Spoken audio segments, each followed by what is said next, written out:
লতি রান্না করতেছি। তো এটা হচ্ছে নিরামিষ লতি, শস্য বাটা দিয়ে রান্না করব। তো আমি প্রথমে তেল দিলাম, তারপরে হচ্ছে 5 ফোড়ন দিলাম। এই যে আমি লতি সিদ্ধ করে রেখে দিয়েছি এখানে, মানে যাতে গলা না ধরে একটু ভাপিয়ে জল ফেলে দিলাম। তো এখানে আমি এখন লতিগুলো ঢেলে দিব, তারপর ভালো করে নাড়াচাড়া করে শস্য বাটা দিয়ে রান্না করব। তো আমি এগুলো সব নাড়াচাড়া করে একটু ভেজে নেব। তারপরে এক এক করে লবণ মরিচ দিয়ে দিলাম, হলুদ দিয়ে দিলাম। তো এগুলো দিয়ে ভালো করে নাড়াচাড়া করব। নাড়াচাড়া করে তারপরে আমি শস্য বাটাগুলো দেব। তো এই যে আমি নাড়াচাড়া করে দিচ্ছি, মানে একটু নাড়াচাড়া করে কষিয়ে নেব তেলের মধ্যে।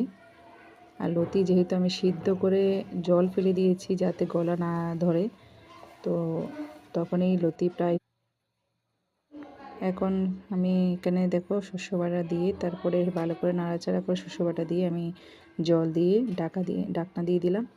তো একটু পরে এই যে আমার লতি পুরোটাই সম্পূর্ণ রেডি হয়ে গেছে। তো কেমন লাগলো তোমাদের একটু জানাবে। তো আমি এখানে জিরার গুঁড়ি ছিটিয়ে দিলাম, যেহেতু এটা নিরামিষ রান্না হচ্ছে। তো আমি এটা সুন্দর করে জিরার গুঁড়ি দিয়ে নাড়াচাড়া করে তারপর নামিয়ে ফেলবো। এই যে এটাকে শস্য বাটা দিয়ে লতি খুব ভালো লাগে, খুব স্বাদে।